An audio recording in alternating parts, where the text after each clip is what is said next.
સ્થાનિક સ્વરાજની ચૂંટણીમાં નેતાઓ પ્રચાર પ્રસાર દરમિયાન કે નિવેદનબાજી કરવામાં ભાન ભૂલ્યા હોય તેવા અનેક નિવેદનો સામે આવ્યા છે। તેવામાં ગઈકાલે ગોપાલ ઇટાલિયા દ્વારા તેમના સોશિયલ મીડિયા ઉપર લાઈવ થઈને જે પ્રકારે નિવેદન આપવામાં આવ્યું હતું તેને લઈને હવે પોલીસ અધિકારીઓમાં નારાજગી જોવા મળી છે અને હવે આ મામલો પહોંચ્યો છે ગુજરાત ચૂંટણી પંચ પાસે। અને શું છે આ સમગ્ર મામલો વાત કરીશું આ વિડીયોમાં।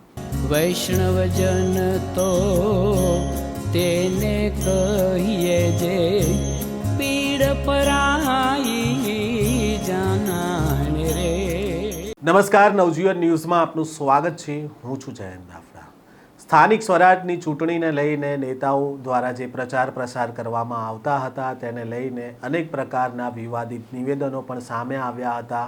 ચૂંટણીના અંતિમ દિવસ સુધી નેતાઓ દ્વારા જે પ્રકારે નિવેદનો આપવામાં આવ્યા હતા તેને લઈને તેઓ ચર્ચામાં પણ રહ્યા હતા। તેવામાં વિપક્ષ દ્વારા સતત આરોપ લગાવવામાં આવી રહ્યો હતો કે સત્તા પક્ષ છે તે પોલીસનો ઉપયોગ કરી રહી છે આ ચૂંટણીમાં અને પોલીસના ઇશારા પ્રમાણે કામ થઈ રહ્યા છે।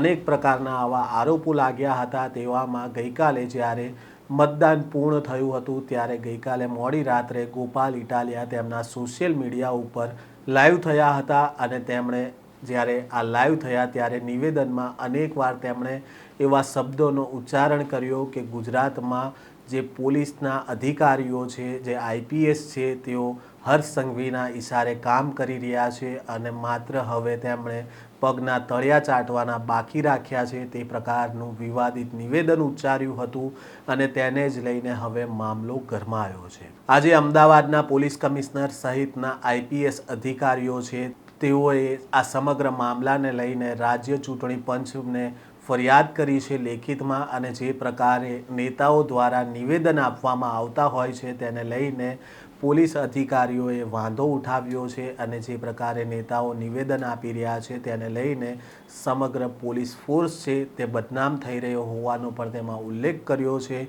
આજે આઈપીએસ એસોસિએશન છે તેમના દ્વારા એક પત્ર લખવામાં આવ્યો છે રાજ્ય ચૂંટણી પંચને આ મામલે તેમણે કાર્યવાહી કરવા માટેની અપીલ પણ કરી છે અને તેની અંદર જે ગોપાલ ઇટાલિયા દ્વારા જે પ્રકારે ભાષણ આપવામાં આવતા હોય છે અને તેમણે જે ગઈકાલે સોશિયલ મીડિયા ઉપર લાઈવ થઈને જે પોલીસ માટે જે શબ્દો ઉચ્ચાર્યા હતા તેને લઈને ગુજરાતના પોલીસ અધિકારીઓએ વાંધો ઉઠાવ્યો છે અને આ સમગ્ર મામલો હવે રાજ્યના ચૂંટણી પંચ પાસે પહોંચ્યો છે। હવે આ સમગ્ર મામલાને લઈને જ્યારે આચારસંહિતા પૂરી થશે ત્યારે હવે ચૂંટણી પંચ દ્વારા શું કાર્યવાહી કરવામાં આવે છે અને ગોપાલ ઇટાલિયા દ્વારા જે નિવેદનો કરવામાં આવ્યા હતા તેને લઈને હવે આગામી સમયમાં શું નવા જૂની થાય છે તે તમામ અપડેટ સાથે તમને માહિતગાર કરતા રહીશું।